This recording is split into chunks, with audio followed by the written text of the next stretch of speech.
The High Court in Pretoria has struck the MK party and former President Jacob Zuma's bid to halt the Madlanga inquiry due to a lack of urgency. They also believe President Cyril Ramaphosa's decision to appoint Zoleka Qodashe as acting police minister is irrational and unlawful. Newzroom Afrika's Zoleka Qodashe joins us in studio for more on this case.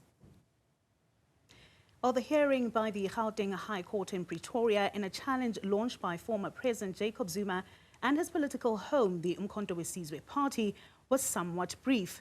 This as the Superior Court confined itself to the urgency of the matter. Now, in July this year, the applicants launched an urgent application before the Constitutional Court against 3 decisions made by President Cyril Ramaphosa.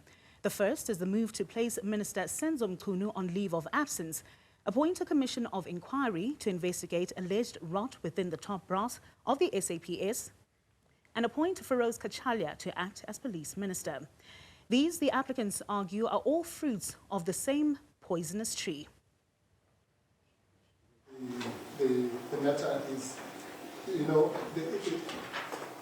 the president or a reasonable president of any country should want to know as soon as possible whether he's wasting 150 million, 300 million of money, whether his appointment of a minister is legal or illegal, or whether his placement of someone on special leave is legal or illegal. Surely. But forget the president. 60 million people also want to know this, because it's their money that would be otherwise be wasted. So they want to know if it's legal or it's illegal. There are only 2 options. If it's legal, fine, then it will go carry on. If it's illegal, then it must be stopped at the earliest possible time. Now, this is what they say triggered the urgent application. The pair argues that the illegality cannot be allowed to continue and that the court must urgently rectify the situation by means of a review and set aside the decisions by the head of state. But before this, they first approached the Constitutional Court, attempting to engage its exclusive jurisdiction. However, that was denied and has now been labelled as the fatal flaw in the party's legal strategy. All of those make it clear that there is no inherent agency just because you've alleged a breach of rights. So that covers the question of agency, and I refer the court to where we deal with it in the answering affidavit, because the answering affidavit deals with it fully and also deals with the correspondence that are read to the court. And we would submit that in the discretion of the court, this is a matter which ought not to take the court's time in the agent role, on the agent role, because this is allocated on an agent basis, where this court must decide whether this agency, the applicants have failed to meet the requirements for agency, and the court can refuse to hear the matter by either striking it off the roll or dismissing it, and the parties can go into hearing in due course. Of course, to establish whether urgency exists, the court must consider the prejudice. But there is a test for urgency in accordance with Rule 6, subsection 12 of the Uniform Rules of Court. First, applicants need to demonstrate to the court that they will not receive substantial redress during the normal course of events and must show the court that they approached it as quickly as they could. The respondents argue that after their legal defeat in the Apex Court, the applicants simply folded their arms. That's the unfairness of this agency, to now try and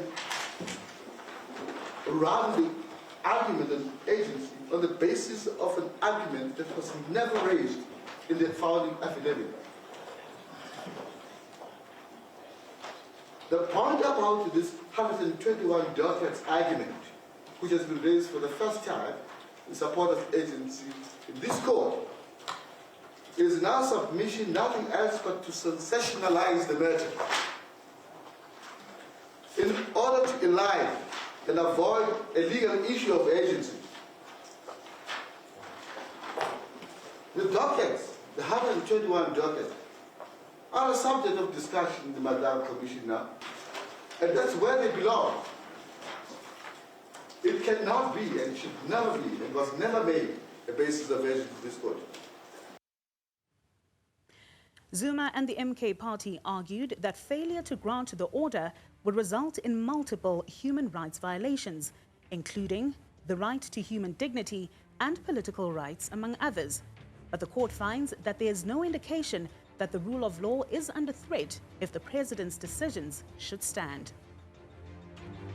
This matter requires careful judicial consideration, and rushing it through the urgent court will not be in the interest of justice. At least the country can rest assured that something is indeed being done to protect the public from any further malfeasance. If the president's decisions turn out to be unlawful in the long run, the court is empowered to grant a just and equitable remedy in due course. Furthermore, the president's decisions have already been implemented. The proverbial horse has indeed bolted. The Madlanga Commission commenced with its work yesterday. Mr. Mchunu was placed on leave of absence, and Acting Minister Kashalia was appointed and has assumed office. In the first applicant's papers, nothing is said that could conceivably reflect negatively on the suitability of Justice Madlanga or the Acting Minister Kashalia to fulfill their obligations in terms of the President's decisions. We therefore conclude that the matter is not urgent, and we make the following order. The matter is struck from the roll due to lack of urgency, and cost will be cost in the cause. However, Veronica, this may not be the end of the legal challenge. The striking of the matter off the urgent roll still leaves the applicants with the option of enrolling it on the normal roll. So, Veronica, we will wait and see whether this is the method which will be adopted by the official opposition and its leader. It's back to you. Well, thank you very much, Zoleka Qodashe. They're giving us a detailed breakdown of today's judgment.